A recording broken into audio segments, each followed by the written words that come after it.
So this Notre Dame agreement to play 5 games against the ACC paying off with an unexpected classic last week at Virginia. And then we move ahead to South Bend and Georgia Tech coming in this weekend, and what we expect to be an extremely competitive game and a very important game nationally between the Fighting Irish and the Yellow Jackets. We bring in Mike McDaniel of Inside the ACC to help us break it down.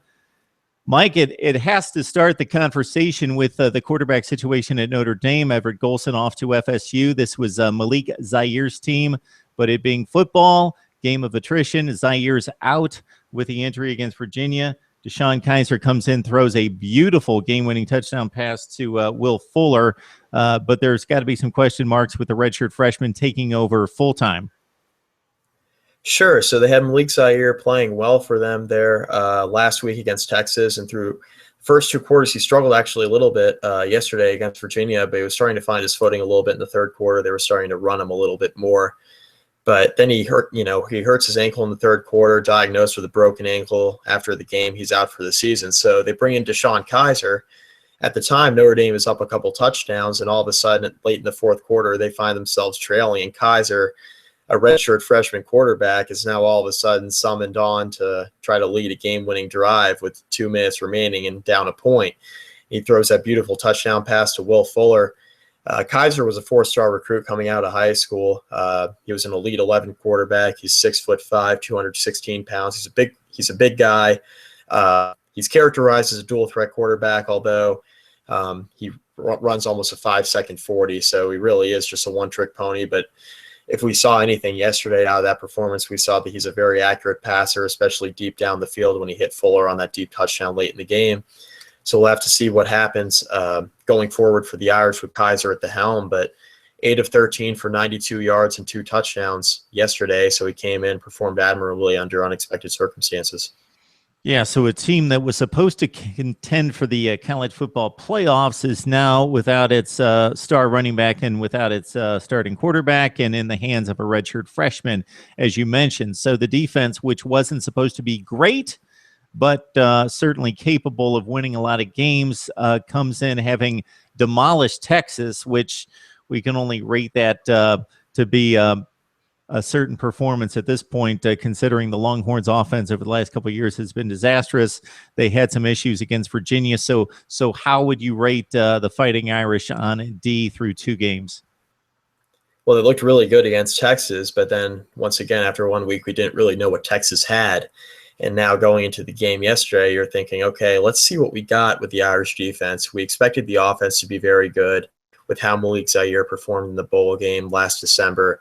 And moving forward into the season, with all the playmakers they were returning, with Will Fuller, Tarian Folston, who obviously tore his ACL. He's out for the season now, running back. They had a lot of playmakers on the outside, especially David Robinson's son, Corey, who caught that touchdown pass that ended up not being a touchdown against Florida State and really made himself a household name among college football's elite receivers, with, him being a big-time target for Notre Dame. All of a sudden, you come into the game yesterday, the offense is going to be good, and then the defense looked a little bit shaky against Virginia. They came into the game ranking pretty highly, only giving up 3 points last weekend to Texas, but they gave up 416 total yards yesterday against Virginia in a game where they gave up 27 points. And Matt Johns, at quarterback for Virginia, kind of had his way, threw for 289 yards and a couple touchdowns, had a pretty high passer rating. So there are obviously some question marks in the secondary for Notre Dame. They had struggled throughout the early part of the game, getting some pressure on Johns. But the question now coming into the Georgia Tech game is, how good is the running defense going to be? Because yesterday, Taquan Mizzell, he had 66 yards rushing, but we didn't see a lot of him. He did have 18 carries, but it was kind of in low leverage situations, and Virginia was focusing throwing the football a lot more than they were rushing. So Georgia Tech, averaging what they do rushing per game, we're going to really get a chance to see how good this Notre Dame rushing defense is heading into next week. Mike McDaniel joining us from inside the ACC, and you bring up Georgia Tech, and we know exactly what the Yellow Jackets are all about under Paul Johnson. They are going to run it, and run it some more. Justin Thomas, mostly because of game conditions, but also, of course, the style of offense, threw it all of 4 times in week 1 and 9 times last week. He was out of the ball game sometime in the third quarter. This stat boggles my mind because I didn't know that you had this many ball carriers available in most offenses, but Georgia Tech got the football to 13 different guys via handoff for a typical 439 yards rushing and a 65-10 demolition of Tulane after crushing Alcorn State 69-6. So if nothing else, this is a very fresh football team, Mike, because they've only had to play about one half of their starters on offense in particular. But, the running game is obviously going to be a challenge in the style of offense for Notre Dame. Yeah, so Notre Dame has struggled a lot in recent years stopping Navy's rushing attack, which is very similar to Paul Johnson's attack that he brought from Navy to Georgia Tech. Georgia Tech, over the first 2 weeks of the season, while they haven't played stout opponents, they are averaging 458 yards per game almost, which is first nationally. And we actually expected, when you and I previewed the Yellow Jackets heading into the season, we expected Broderick Snoddy to play a big role, but he only has 7 carries for 86 yards. They're relying on guys like Marcus Marshall and Patrick Skov, and the two of them have combined for almost 400 yards rushing and 6 touchdowns through 2 games. So like you said, they're spreading the ball around, rushing instead of throwing, spreading the ball around to a bunch of different guys, and they've been really productive, scoring over 60 points in their first 2 games, but we don't really know what we have with Georgia Tech yet because Notre Dame's the first real opponent they've played here, their first Power 5 opponent.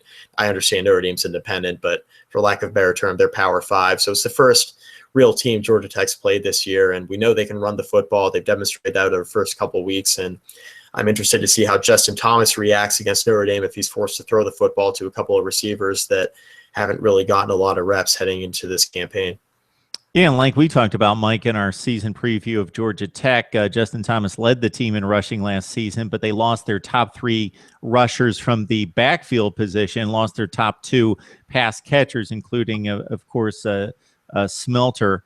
They bring back a ton of guys. You just mentioned a number of them, Snoddy and Skov and Allen and Marshall, who ran for 184 against Alcorn State. What I guess what they're doing, they can in no way use this many guys running the football against quality competition.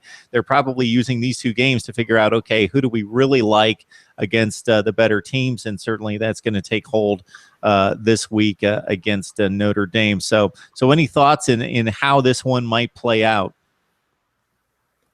Well, you know what? It's kind of a toss-up at this point because both of these teams are top 15 ranking teams nationally. Notre Dame, obviously, with going into the game with a redshirt freshman quarterback making his first collegiate start, that's something to watch for. We know that Georgia Tech can run the ball, but how will they do against a real rushing defense like Notre Dame? And how good is Notre Dame's rushing defense? I think that's something that we're going to have to figure out this week. They were able to stop Texas and hold Virginia down for the most part, but we saw in that game yesterday, Virginia really looked to pass first instead of run against the Irish, and Texas really couldn't establish anything 2 Saturdays ago. So how will Notre Dame react to a really, really good rushing offense in Georgia Tech, the top rushing team in the nation? And how will Justin Thomas react when he has to throw the football against this Notre Dame pass defense, which, by all accounts, has looked pretty good overall over their first 2 weeks. They had a couple of breakdowns in coverage yesterday against Matt Johns. A couple of big plays kind of skewed Johns' numbers a little bit, but how will they play against a team like Georgia Tech, who doesn't throw the football very often, will be run first, and will Notre Dame be able to, harness their defense back and be able to still cover the Georgia Tech receivers, when they're expecting run and, not necessarily looking for the pass. So I think that's something you'll have to look for as usual with the Georgia Tech offense. So I like Notre Dame in this one. It's going to be a tight one at home. It's going to be a narrow margin for victory. I think Brian Kelly's going to have his guys focused this week, and I expect DeShone Kizer to play well. Yeah, the only caveat to Notre Dame's regularity in seeing this style of offense with seeing Navy most seasons is that Justin Thomas, proficient in throwing the football. The stats don't wow you, but he's been very effective when he's had to throw the football, and they hit you with chunk plays, big yardage plays down the field. I believe Thomas had 17 touchdowns and only 5 picks last season, despite only completing about 50% of his passes. And obviously the talent level add to the triple option attack a grade higher at Georgia Tech than what you see at Navy. Mike McDaniel always doing a nice job for us from inside the ACC, breaking down this time Georgia Tech going to Notre Dame in a key early season non-conference matchup. Thanks, Mike. I appreciate it, Mark. Thank you.